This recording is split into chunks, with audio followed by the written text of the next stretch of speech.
Hey everybody, welcome back to Absolutely Marvel and DC. I'm Dylan, that is Sal, and today we are talking about Moon Knight Season 1, Episode 3. Now, if you've been watching our Moon Knight coverage, we've been kind of sour on this show so far, which is contrary to popular opinion. Evidently. Yeah. But, I don't know about you, Sal, but I enjoyed this episode more than the first two, so... Let's get into it. It certainly is going. You know, it's advancing the plot. We're moving along. Yeah. We're getting more action. Stuff happens, finally. Stuff happens. Yeah. And I can't remember. I saw episode 4, so I wasn't sure which one had more Moon Knight in it. But I think there's Probably more Moon Knight 4. in it. Yeah, then there's not a lot of Moon Knight in here. But there's more Mark Spector. Yes. Which is like, and that's you know, I'll take what I can get at this point. Because, like, the in a show called Moon Knight, there isn't a whole lot of actual Moon Knight. And that's kind of... I feel like we should front load with what we enjoyed about the episode, because we have been so critical, but... So I'll get back to that. But, like, I think the main thing that I really like about this episode in particular is, like, aside from, like, it moves, which is nice, finally. But, it's really pretty. This episode is shot really well. Yeah, I would say that. I'd say it is. It's well shot. I think the action sequences are pretty well comprised, so that works really nice. I'm still enjoying the acting from everybody. I think everybody's doing a great job. Yeah. You know, obviously Oscar Isaac's doing at least double duty, if not triple duty, depending on whether you interpret Moon Knight as a character or not. But you know, everybody's doing it. Everybody's firing on all cylinders as far as this is concerned, and the fact that it's only kind of tangentially, you know, related to the MCU as far as, like, you know, Hawkeye's not going to show up, but we're getting references. It's coming along, but it still manages to be its own product, and it feels like its own unique thing. Like, it does feel like oh, we're getting something new. You know, as I know that a lot of us were expecting, like, finally we're getting some street level Marvel. You know, New York. Vigilante justice, secret identities, all that stuff. No, none of that is happening in this. Literally nothing you know about Moon Knight except that he's wearing white is in this show. But what they are giving you instead is this kind of like the Mummy, National Treasure, like globe-hopping action-adventure series with a kind of with an edge. You know, you expect like an Indiana Jones or like a whatever Brendan Fraser's character's name was in The Mummy type, but instead you get like this deadly serious, no humor, no fun Mark Spector character who knows what he's doing his thing, he's kicking ass, and it's very different. You're getting a very different show or movie, depending on how you want to interpret this kind of series. Yeah. Which, like, that's a really interesting part about, like, this episode is I feel like they for most of it kind of understood the assignment that this was TV. Yeah. But then, like, it's so weird because there's a lot happens in this episode, and I appreciate that after 2 episodes of doing nothing. But I feel like the only reason that a lot happens in this episode is because they spun their wheels for 2 full hours. Right, so, they went, oh, right. Yeah, and I'm not saying that like oh, because, you know, I'm upset that they're doing things now, but like the way that they're doing things is just like it happens. Yeah. And it works in some parts and it doesn't in others. Like I think I cracked the code with what the problem is with the writing of this show. They don't know how to set things up ever. No, they don't. They refuse to do it. Things just happen. People just show up. Yeah. That is prevalent. That is prevalent throughout this show. Is just things happen, characters appear, and there's no context, or you know. And I get that. Like, there are movies and shows that do that, where a character will show up, and then they both get on a motorcycle, and then they have an exposition conversation where they're like, "This is who I am and where I'm coming from, and we don't have any time, but like, let me tell you what the gist of it, so that we can get to this next set piece." Like, that's not really what happens in this either. No, but it's, you know, it's more that like characters show up and they forget that they had to be set up in some way, so there's like really clunky dialogue to explain who they are, and by the time like in this episode especially, like that guy that Layla knows on the black market is just like he just shows up and he's gone. Like before you even, like, why even make him like a named character that's attached to, why not just cast like some funny guy to be like a, you know, like Andy Serkis in Age of Ultron. Right, like just like something just like go that. Nuts. Yeah. Go for it. You know, why are we burying the lead here? I don't know. That's another problem that I have with this show right now is just I'm not getting character from much of the interactions. Like, I get who these people are or who the show is presenting, but their dialogue is very like placeholder. It's all just in service to the plot and not in service to the characters or story. Obviously, Steven, I think that folk might think, oh, well, at least Steven's dialogue really services Steven's character, but no, I think it's that Isaac's acting makes Steven a character. And so you find him either charming or grating, but that's from the performance and not from the things he's saying, and the things he's saying are kind of boilerplate. I'm trying to remember, was the trial in this one? Yes. Yeah, which is actually that's something I wanted to mention as being like I enjoyed like the scene itself was frustrating, but it was supposed to be. Ethan Hawke's character because, is like, oh, I didn't do anything. It's just like, aren't you gods? Right. Don't you know? And aren't you gods? Like they should definitely know. Didn't they imprison her? Shouldn't they know where she is or what's going on? I think the immediately I was like, I wish I knew more about Egyptian mythology, like going into that scene, which is that's a fun like reaction to elicit. Yeah, from someone. I wish I learned more. Yeah. Yeah. But I think like, maybe there's some, because their answer is like, we decided to not like meddle in human stuff a long time ago. Right. Maybe they think that, what he's like, he actually is trying to release Amit, but like they're so like, oh, we won't let that happen. That's not our fault. That they want to like sweep it under the rug. That could be cool. I piss Khonshu off instead. I didn't get that impression. Instead I saw them like, it's like, we'll entertain Khonshu's like argument only in an excuse to get him away from us. Mm-hmm. Like we'll just set him up for failure. I don't know. It's weird.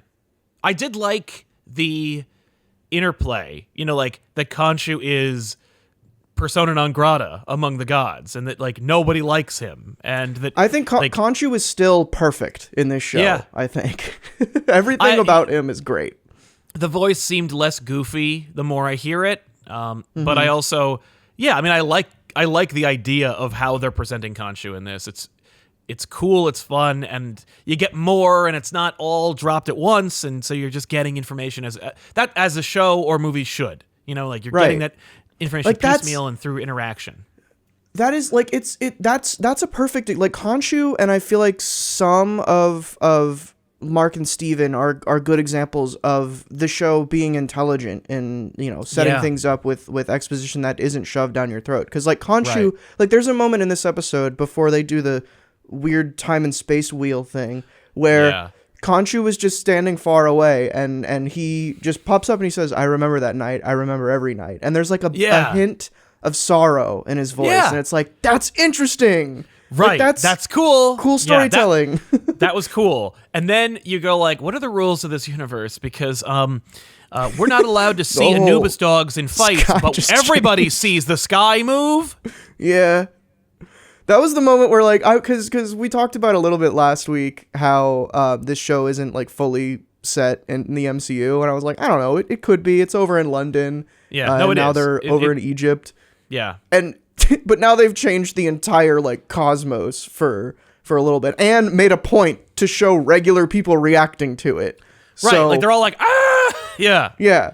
Where's Thor to come and be like, hey, what's going on over in the sky? Yeah.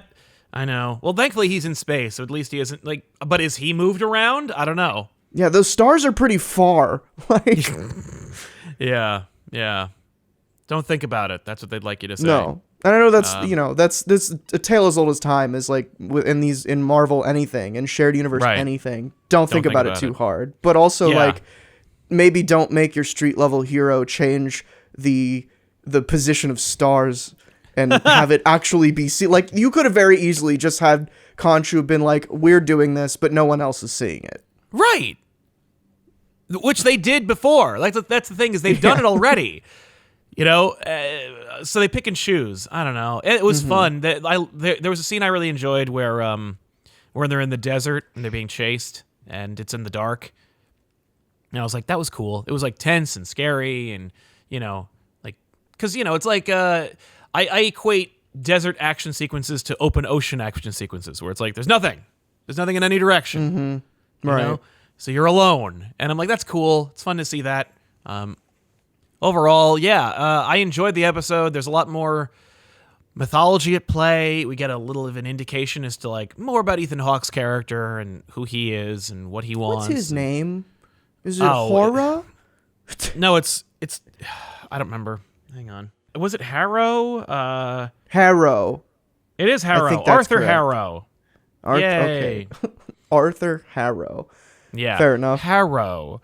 So, Ethan Hawke's character, Harrow, we get more about who he is or what his motivations are. He's one of the most subtle characters in this whole show, which is kind of fun. Where, I never bought his, like, guru glass and Crocs stuff where he's like, I'm just so centered, man. But at the end when he's like, I really liked being a Moon Knight. And I really liked hurting people. And I'm like, yeah, I know. That's interesting. Like, I know that because you're a hypocrite, you jerk. Like, it was cool. That's in line with your character. Good job. Yeah, I like that. And I'm liking everybody. Everybody's, like I said, everybody's acting really well, and the show's pretty fun. I think this is the first episode where it reminded me that I really like Oscar Isaac, and I think it's great. It's because that goofy accent isn't there anymore. And, right. and also, like, it's on a character that I don't like. It's a lot easier to like Oscar Isaac when he's just playing Oscar Isaac, because that's what he's good at. But right. And Stephen Grant, I feel like not Apocalypse. Stephen Grant is I feel the biggest like point of contention, I feel, among people, because like if you like Stephen Grant, then great, this show is probably right up your alley. But if you don't, then you start to notice some other things. No, Steven's the protagonist.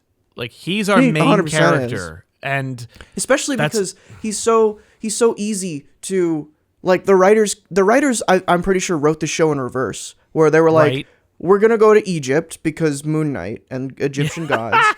Yeah. But we need, like, somebody who can solve Egyptian puzzles or whatever. So, and we were already thinking about changing the Stephen Grant personality. So now he's an expert in Egyptian mythology. Right. Okay. Yeah.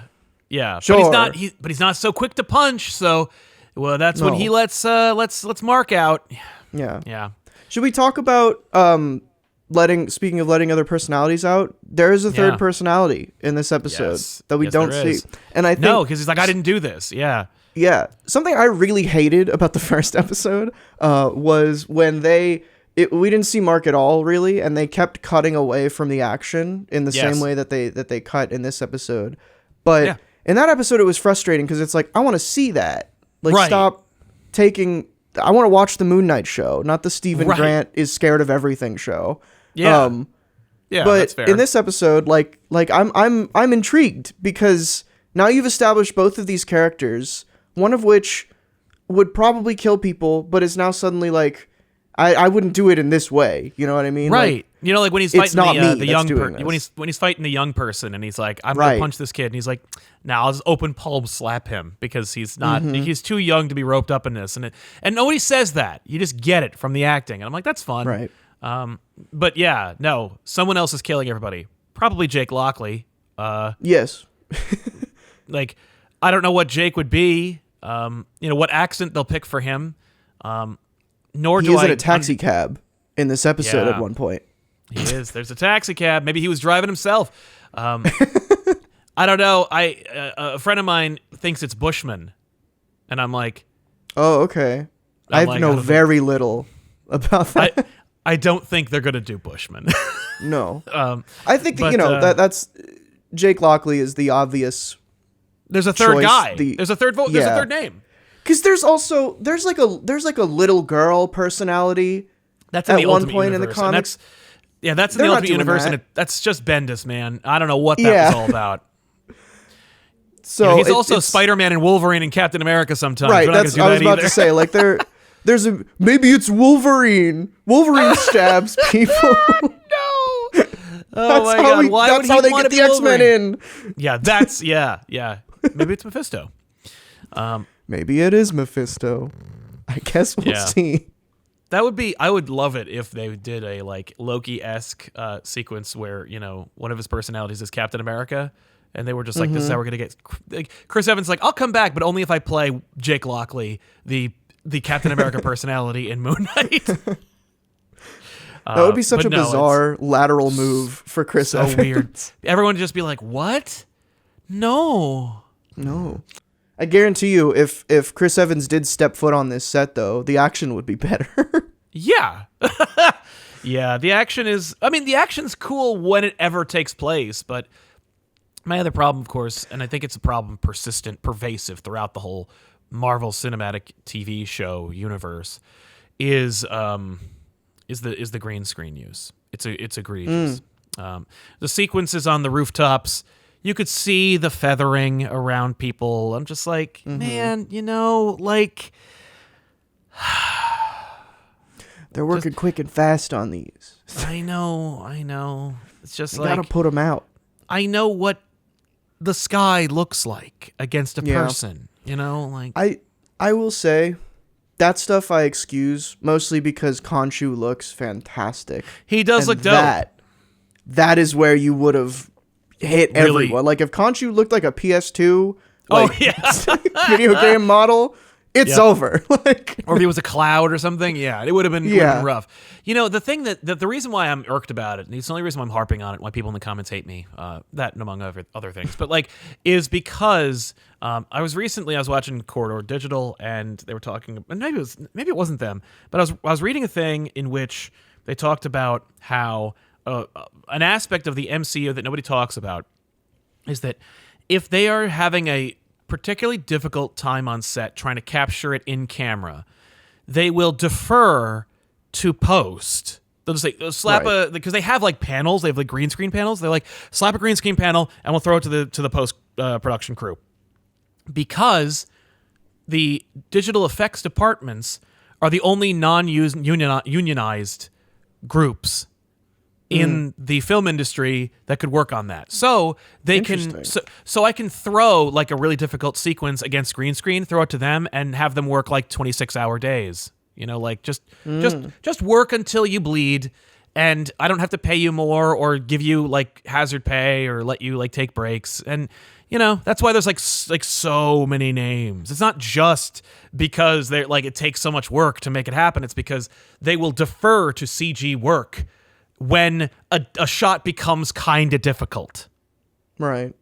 And I think that's such a weird like attitude to have, but it's so easy. Like, I get it. Like, that's such an easy thing to fall into. It's where when you have the money, this amount of money behind you, and you're like, well, this is difficult. We'll do it later. Right. It's like, right. And it's like, that kills me, because like, you are here. You're doing this because you like film. Even like, theoretically. Plan ahead, man. Like, the amount of previs that goes into the action scenes, maybe think a little bit about other stuff. Right. I mean, like, you have people who are professional lighting and sound technicians, people who show up, who have plotted it out. You have storyboards and just charts that set up everything for the day. Just follow the plan. If it's hard, and part of the reason why a director gets the credit is because they're problem solvers, and they go like, what? Like, let's try this in camera. Let's try this lens. Let's try. You have other ideas. Don't just go like, like the light's kind of blinding right here, and Oscar Isaac's getting kind of tired, so let's just throw it to the CG department and let them work for the next 6 weeks on this one shot. That was like I did a shoot for a video last week in the woods, and we were our main thing was batteries. I had 8 batteries for my lights, and that was it. And it came down to a point where like there was a shot I had in my head that was scripted, and it didn't work on the day. So we were like, okay, move over here. And then a battery died, and I was like, all right, we got to speed up. We got to cut something because we're going to run out of battery soon. Yep. And I feel like if this was Marvel and you have a bunch of money and you have a red camera that shoots raw and has a bunch of data that you could just pull focus later at your computer, they would have just set the camera up and been like, hey, press record, deliver your lines, we'll fix the lighting later. Yeah. It's like, no, it's not going to look as good. Right? And it's so antithetical to what makes Marvel great and what makes people like it in the first place. You know, like when you think about how they had no money, they threw everything on on a roulette table and put it all on Iron Man, and they went to Stan Winston Studios and made this suit, and all everything is just shot on the day. And now to go we have Disney bucks, just throw it to these poor people who don't have any clout. Even without the visual effects stuff, simple stuff that I'm noticing in this show, like transition scenes, exposition scenes, going back to them not setting up anything, even just simple like a wide that introduces us to the setting, the characters, it just feels like everything is so it's like a plague set where you're in Egypt here, and then you walk through a door and suddenly you're on an island in another part of the world, and it's like you didn't establish that at all. No, it's true. And I think that might be because some of the directors for this episode are new. Maybe they don't know, or maybe they're not as seasoned, so they don't know to they're just so excited to be working on a Marvel project. They're like, here's me on film or on digital. But I don't know, man. That's the problem. The problem is you can see the seams. It's on the Boba Fett show, and you could see behind the fake wall, and you're like, how did you let that happen? You're making Star Wars. You've been doing it for 40 years. You'd figure you'd know it by now. But more story-wise and visual effects-wise. It's fun. I like the show. I like the characters. I know it's a hard left from what the comic book has ever been. This is only tangentially related, but somebody I know is watching Gotham, the TV show again, and their approach was, instead of thinking about this as a prequel show, I'm thinking about this as an Elseworlds show. I'm starting to like it now. Okay. And I was like, oh, so with Moon Knight, it's don't think of this as an adaptation of your favorite run on Moon Knight. Think of it as a new run on Moon Knight. Whatever. And you'll like it more. And I'm like, that's an interesting perspective, and I think you're right. So that's how I'm looking at the show, is another run on Moon Knight. Because every run on Moon Knight is completely different from the last one. Yeah.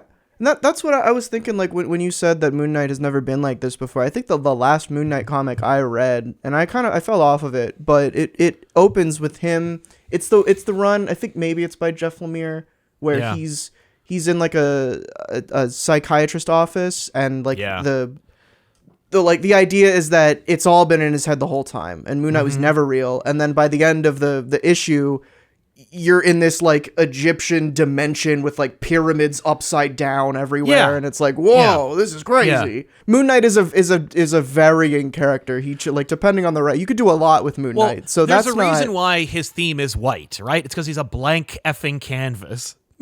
Yeah, he's Moon Knight. He's he's whatever. He's so small. You could do. That's every Marvel's writer's approach. I'm gonna make Moon Knight my own, and they're like, yeah. Nobody cares. Congratulations, sure. You've done it. The only one everyone agrees doesn't work is Bendis's. Yeah, fair. Nobody was I love the run where he thinks he's three different superheroes. Nobody. Yeah. It's just no, that's just write a book about three different superheroes. Yeah, just do that. You just want to do New Avengers again, Bendis, and so do I. Right, of course. Just do that. One of your best works. Yeah. Despite all of that, I really liked this episode. And I think if the rest of the show continues in this sort of light, I think I'm good. I think I'm solid on this show now. I like it, but I see the seams. I'm. Yeah. But I'm not going to pretend. I'm not going to pretend. I'm not going to be I'm just watching TV. So I'm going to hit myself in the head with a hammer, and I'm just going to like it. Because I'm trying to watch TV. I'm trying to forget, that I went to film school and I know how shot composition works. I'm just going to forget. Just enjoy it, okay? It's just Marvel. Who cares? It's a superhero. Get over it. We got to talk about stuff we notice, and if we're not allowed to do that, then what the hell are we doing here? So. Well, it's this show isn't like the other show where it's three fat white guys all agreeing with each other. Yeah. It was cool. I liked when he jumped. Me too. Did you notice that his cape made a crescent moon shape? Oh my god, I had goosebumps. Madripoor. They mentioned it. It's in the MCU. What year was it? I don't know. Did he get snapped? That's not the show. Uh-oh. The comments are ablaze right now. We gotta go. Yeah. Show's over. See you later. Make sure to subscribe. We'll be back next week with more Moon Episode Knight. 4. And hopefully, it'll be good still. We'll see. Yeah, we'll see. Stay tuned to the channel. I'm Dylan, that's Sal. This is Absolutely Marvel TC. Bye.